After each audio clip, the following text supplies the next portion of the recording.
Hey there, Citizens, Paddler here, and welcome back. It's time for another loadout video, but before we get into that, if you in particular are looking to have a certain weapon, certain ship, or a specific loadout tried out, leave it in the comments down below, ideally a hardpoint.io link that I can just go over to and pull that out, and if I have access to the ship, the weapons, or whatever, I will see about doing that for the next one. Also, 3.6. It's right on the horizon. There's big changes to shields, especially mediums. Size 2s and size 3 shields are becoming way more tanky. So when that does come out, I will probably look into some distortion weapon loadouts and stuff. See about trying to get all that working. So distortion weapons, hold off. 3.6, once that's live, those things are tied down. We will dive into that a little bit more. Okay, that out of the way. Today, what are we talking about? Well, we're talking the MA laser autocannon series. This is some of the old ones. In particular today, though, we're going to be looking at the M4A and the M5A laser autocannons. We're going to do 3 of the M4s on the Gladius, and then we're going to remove the gimbals, go up to 3 of the size 3s, and go for that. This will get a little confusing if you don't pay attention. The M4As are size 2s. The M5As are size 3s. The M6As are size 4s. I don't know why they did this way. It's really confusing, but just keep that in mind. So when I say M4As, we're talking the size 2s, the smaller ones. I do think there's an M3A. I'm 99% sure of that, which is the size 1s that you can run into. Before we go too much, let's just talk a little bit about the history of this weapon. This is one of the originals. So there were, I think, 4 original ship weapons. There was the ballistic autocannons. I don't remember what they were called. Off the top of my head, they were the slower rate of fire, harder hitting. They weren't the double barrel ones that we're now using, like the sawbuck and stuff. They were the single barrel ones. There was the Mantis GT minigun series. There was the Panther, Badger, Bulldog laser repeater series, and then there were these laser autocannons. And back when they came out, well, they sucked. Just to be completely frank. Compared to everything else in the game that was available to use, these things were really bad. Their main issue with them was their heat or energy efficiency. They were constantly overheating or depleting your power plant. I can't remember which one it was, but you can only fire 4, 5, 6 salvos of these, and then you were waiting. Okay, and then you can fire again. And while those salvos, they hit hard, I think they were the hardest hitting weapon at that time. The rate of fire was low, so unless you made those 2-3 salvos count, you ended up just sitting there not really being able to do much. They were especially frustrating to use against smaller, lighter ships, Gladiuses and the like. This was before the Arrow came in. Yeah, so that's kind of the history of them. And because of that, I was kind of curious. I wanted to go back and revisit these and be like, well, let's see what's changed with 3.5.1. A lot of the weapons got tweaked and adjusted. Heat mechanics were different. Energy mechanics were different. So let's see how they were going to go out. We'll start off with the gimbals. The gimbal system, I was pleasantly surprised. Make no mistake, these things are not powerhouse weapons or anything like that. They're definitely not going to be a weapon I'm going to go out and use. But what I found was I was able to hold down the trigger for 20 to 30 seconds, use their okay but not great rate of fire, combine that with the gimbal assist and everything, and they were effective. That's about as far as I would go.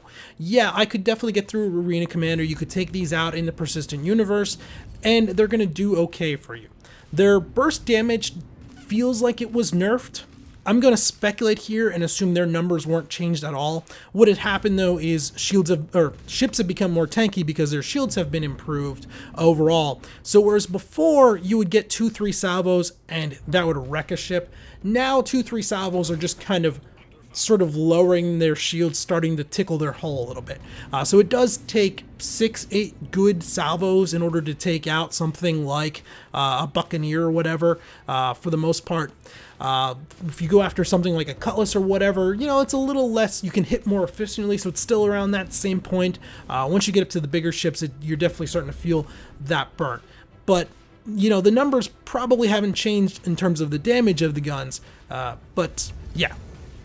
So yeah, overall, with the gimbals and everything, they were effective. I was having an okay time with them.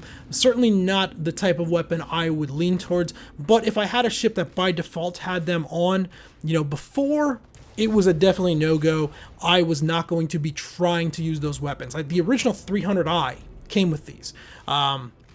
And the first thing I would do is I would yank them and throw the Panther repeaters on, or Badger, whichever repeater laser was on there. And it made it just so much better across the board. Nowadays, if I ran into that, okay, we're fine. It's not ideal, but it will work. The size 3s then, the M5As. This was a little bit of a different story. So, well, it didn't match what I saw on paper. So if we talk about Hardpoint.io, and if we look at the size 2s, which are the M3s, or no, if we look at the size 2, which are the M4s, boy, that's so confusing. The base numbers, and keep in mind, Hardpoint.io is probably not 100% accurate, but it gives us something we can work off as good as we know. They say burst DPS of 686, sustained DPS of 577.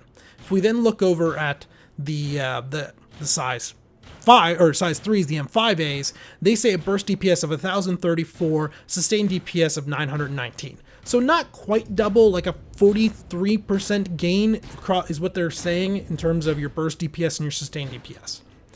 I did not feel that at all.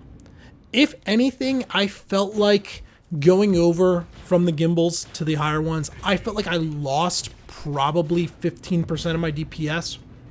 While I could definitely tell when my salvos did land, they hit harder. That was very visibly clear. You just pop through shields of an Aurora with one salvo. I just wasn't personally good enough to make full effect of that. And I think a lot of it had to do more with the rate of fire of them. While these felt just as heat efficient as their smaller size, you know, the M5s, they weren't overheating notably faster than the M4s, and the rate of fire was the same.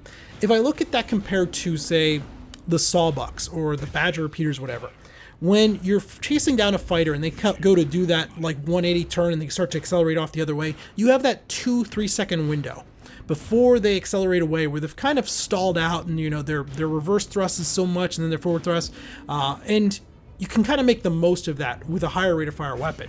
You know, you'll get 3-4 salvos in real quick. With these guys, you'd get 1, maybe 2, and then they're gone, and then you're chasing, and then you're hitting different shields again. Then they turn the other way, and their shields are back up and everything, and it was just very frustrating. And when they were actually maneuvering around all that stuff, I just wasn't good enough personally to make the most of these weapons. If you're a really good shot and you're able to land roughly equal amount of volleys non-gimbaled as you are with the gimbal assist, obviously the numbers show that it should be roughly 43-45% more damage than without. For me, though, that just definitely wasn't the case. While there's some weapons that either hit really, really hard and you can make the most of that single salvo, or other weapons where their rate of fire makes up for it, these kind of fell in the middle, that they just weren't quite good enough. They didn't have the rate of fire. They also didn't hit quite hard enough for me to really make them work non-gimbaled. Overall, though, you know, going back, looking at these weapons, as I said, they're now in a usable state where they're not the absolute worst weapon that you could have in a loadout. I definitely, if you're an average player or below in terms of flying skill, I would not try and use them non-gimbaled, but if you got them, throw gimbals on them, they'll do you just fine. And unlike some of the other weapons, the ballistic ones, you don't have to worry about ammo. You just keep going, keep going, keep going. Even if you overheat them, within 5 seconds, you're able to start firing again and continue on. So, yeah, they're okay. I think that's about the best we can say. Not terrible anymore, which is, it's a good starting point, I think, for some laser weapons to go from. All right, guys, let me know what you think in the comments down below. If you have a request, leave that down there. Until next time, this has been Power. Thanks for watching.